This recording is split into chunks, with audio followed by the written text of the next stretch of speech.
Joy Shrikrishna. I hope Shriji আর শ্যামজির কৃপাসে আপনারা সবাই ভালো আছেন ও সুস্থ আছেন।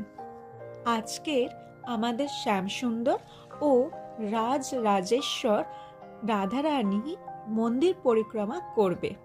অ্যাজ ইউ ক্যান সি, তার প্রস্তুতি অলরেডি শুরু হয়ে গেছে এবং রাধারানী ও শ্রীকৃষ্ণের সঙ্গে আমরাও মন্দির পরিক্রমা করছিলাম।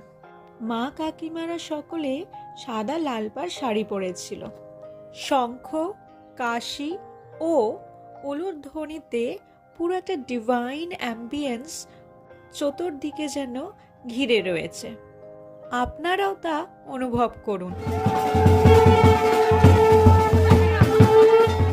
নিয়ম অনুসারে 3 বার মন্দিরের আশপাশে ঘুরে মন্দিরের ভিতরে এখন প্রবেশ করলো।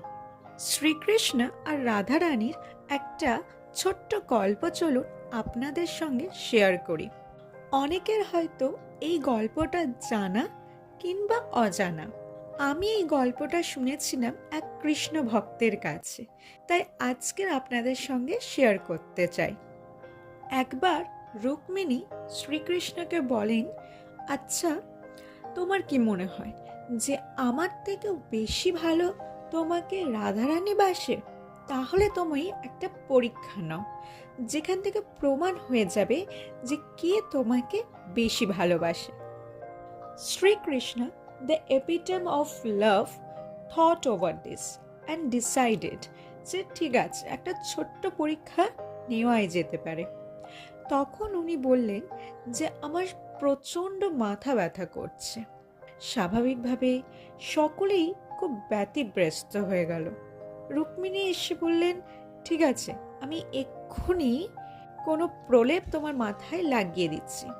তখন শ্রীকৃষ্ণ বললেন, না, আমার এই মাথা ব্যথার ওষুধ কি সেটা আমি জানি।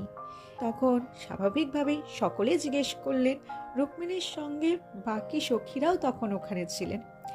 ওনারাও বললেন যে হ্যাঁ, বলো কি ওষুধ, আমরা সেটাই তোমার কাছে নিয়ে আসব।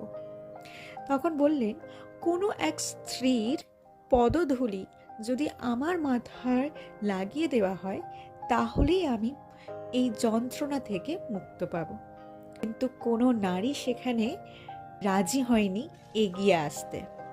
এই খবরটা রাধারানীর কাছে ঠিক যখনই গেল, তখন রাধারানী ছুটতে চলে আসে এবং নিজের পদধূলি শ্রীকৃষ্ণের মাথায় দেয়।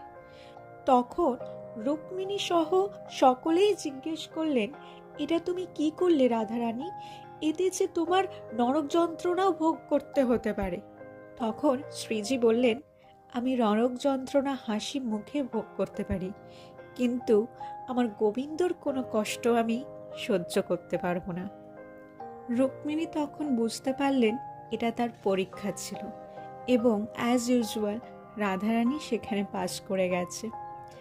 সবাই মিলে বলো, রাধে রাধে, রাধে রাধে, রাধে রাধে।